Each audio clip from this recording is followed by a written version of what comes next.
Tem 20 minutos pra gravar, com duas tagarelas. Tô nervosa. Aí vai pra parte do making off. Olha, nossa. Vamos lá.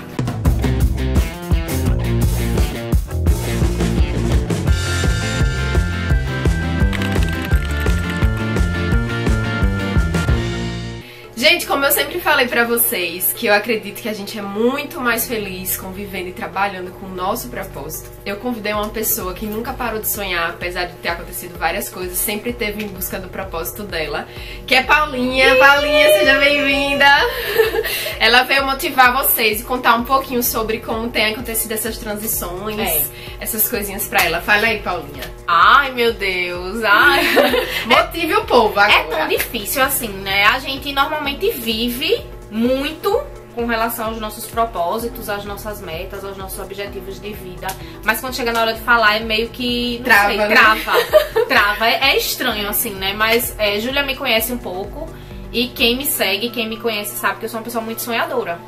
E desde criança eu sempre tive algumas coisas assim na minha cabeça. Eu sempre... uma anã. Eu era uma anã, vamos dizer assim, né? Porque eu não sei, mas eu já tinha desde criança, eu sempre dizia que quando eu crescer, eu vou trabalhar. Quando eu crescer, eu quero ter o meu carro. Quando eu crescer, eu quero ter o meu apartamento. Quando eu crescer, eu quero viajar. Então eu sempre tive muito isso de independência. E os meus pais, eles nunca, assim, nunca me cobraram nada. Os meus pais são bem de boas, assim. Eu que sempre fui muito pra frente, assim, muito independente, sempre fui atrás dos meus sonhos. Então eu nunca tive medo. É interessante que eu nunca, assim, às vezes eu acho que a gente às vezes passa umas fases de confusão, assim, de dúvida na cabeça, que eu acho que são importantes até pra nossa mudança, né? Eu acho que eu passei por umas 3 fases dessa que foram importantes pra chegar onde eu tô agora. São as transições, né? As transições são bem importantes, assim. E eu acho que tem muita gente que tá na transição há muito tempo e tá confuso, tá perdido. Bora acordar, meu povo! Bora acordar. Tá confuso, tá perdido. Eu tenho muitas pessoas perto de mim que às vezes eu aconselho, assim, porque é algo libertador. Quando a gente sabe realmente o nosso propósito de vida, quando a gente sabe onde quer chegar, é tudo bem mais fácil, né? Quando a gente consegue se conhecer e entender o que caminho escolher, na realidade. Eu acho porque que todo mundo tem várias opções. E inclusive ficar parado no mesmo lugar. Então quando você sabe onde você quer chegar, você sabe se aqui é o caminho ou se é aqui. Então eu acho que o ponto crucial é esse, é você saber onde você quer chegar e quem é você, pra você também não fazer coisa que não diz com a sua índole, com quem você é, né? Eu acho que é muito estabelecer metas, assim. Antes eu não pensava, antes eu sempre tinha esses objetivos, só que antes eu não estabelecia metas, era tudo muito solto. Às vezes chegam oportunidades e você não sabe dizer não e você acaba indo pra outro caminho e quando você vê não é aquilo e você perdeu um tempo da sua vida. Então eu ficava muito com isso. E quando eu comecei a estabelecer metas, eu disse, não, esse ano vai ser isso, esse mês eu quero isso, planejamento, né? Eu comecei a perceber que tudo começou a andar. E como é que você começou? Conte um pouco. Eu sou jornalista desde criança, eu sempre fui muito fofoqueira. Foi fácil escolher a profissão do vestibular? Assim, eu sempre quis muito jornalismo, só que quando a gente vai escolher, aí a gente pensa, será que vai dar dinheiro? Essas coisas assim. Meus pais nunca me forçaram, nunca me induziram a nenhum caminho de profissão, nada. Os meus pais sempre foram muito de boas comigo. E eu sempre assistia telejornal e eu sempre observava assim, só que eu observava de uma forma diferente. O povo observava a notícia, eu observava a técnica do povo. Eu observava as palavras que as pessoas falavam, eu passava o dia assim, às vezes minha mãe trabalhava, eu ficava só em casa, eu ficava assistindo às vezes Record News, velho, Band News, coisa assim. Eu não, na TV Globinho não tinha. E eu tive assim uma professora de redação na época do colégio. E eu lembro que ela comentou que ela era jornalista. E ela era muito geniosa como eu. Muito geniosa e muito forte, assim.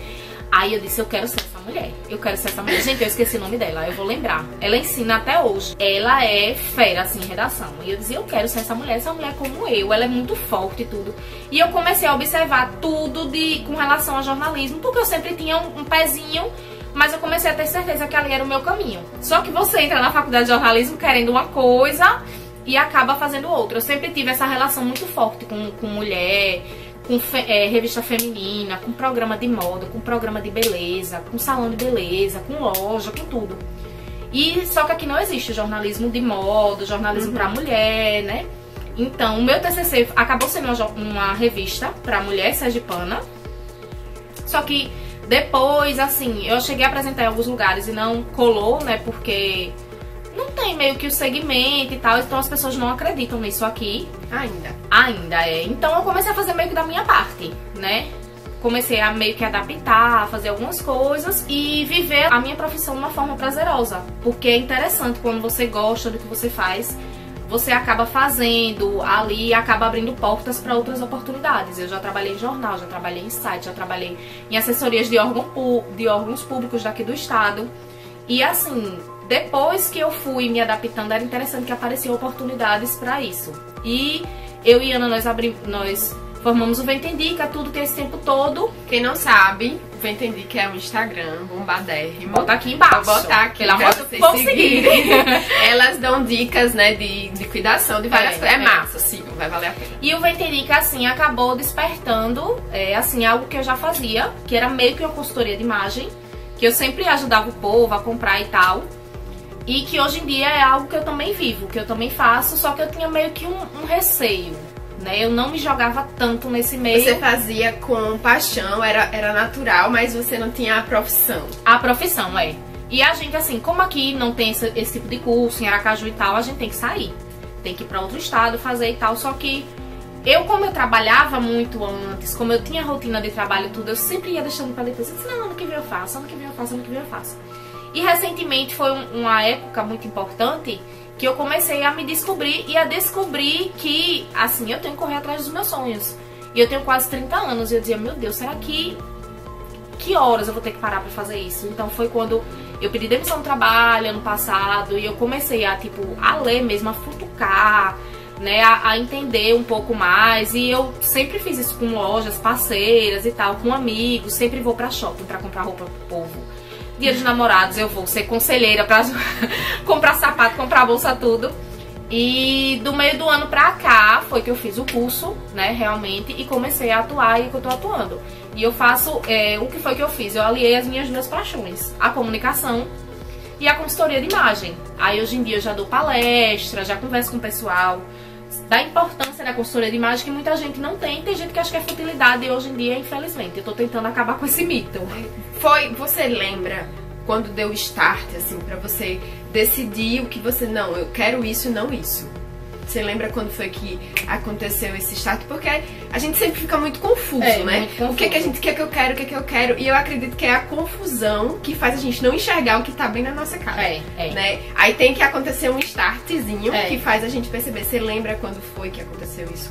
A mãe de Júlia, gente, ela vai fazer o vídeo aqui. Mas a mãe de Júlia, ela foi muito importante na fase que eu tô vendo agora. Pra quem não sabe, minha mãe é coach de propósito de vida. Vou deixar aqui o Instagram dela também. Eu perguntei sem a intenção, Júlia. Mas a gente fala dela porque ela foi muito importante nesse momento que eu tô vendo hoje. Porque eu, como eu disse, eu sempre tive esses objetivos, mas eu não tinha as metas. E eu fui convidada pra fazer o tratamento com ela. E na 8ª, acho que são 12 sessões, na 8ª sessão ela me disse assim, Paulinha, você tá liberada. Aí eu disse, eu não tô liberada não. Eu venho, ela disse, não, você vai continuar o tratamento, mas você, na sua 8ª sessão, você já sabe o que você quer. E eu era uma pessoa que eu trabalhava, tinha emprego certinho, tudo, só que eu não era feliz. Eu comecei a ter reações na minha pele ligadas a estresse e ansiedade. E ela que me abriu os olhos, ela dizia, Paulinha, você tem um talento enorme, você tem medo. Eu sempre fui muito receosa, assim, de botar pra fora. Eu sempre fui muito receosa de dizer não às oportunidades que não me cabiam. E ela que começou a abrir meu olho, ela disse, Paulinha, você tem muito potencial. E eu comecei a entender algumas coisas e apareciam as oportunidades. Só que nas oportunidades eu tinha medo e eu fechava a porta.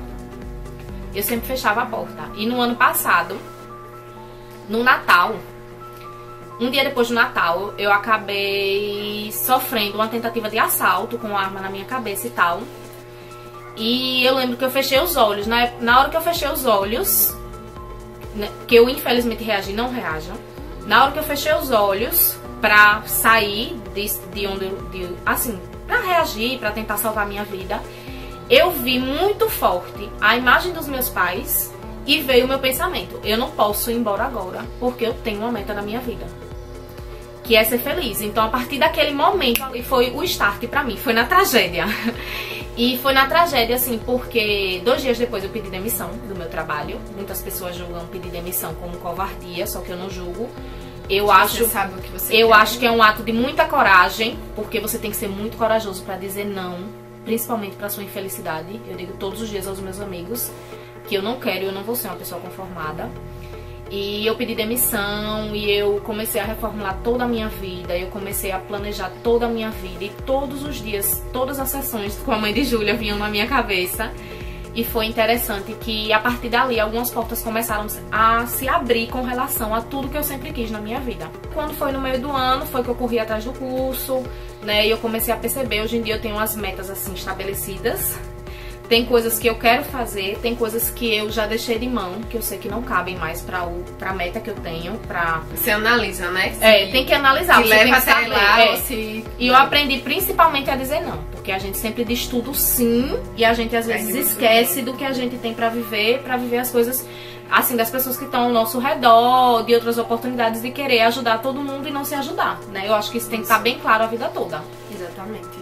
Em algum momento você pensou em dinheiro, em aceitar alguma oportunidade por conta de questão financeira? Assim, a gente sabe que todo mundo precisa de dinheiro pra viver, isso é óbvio. Eu falo assim, em objetivo, você falou muito que tem como objetivo ser feliz, encontrar sua felicidade. Mas você pensou em, eu preciso ser rica, eu preciso ter dinheiro, porque com o dinheiro eu vou alcançar os meus sonhos.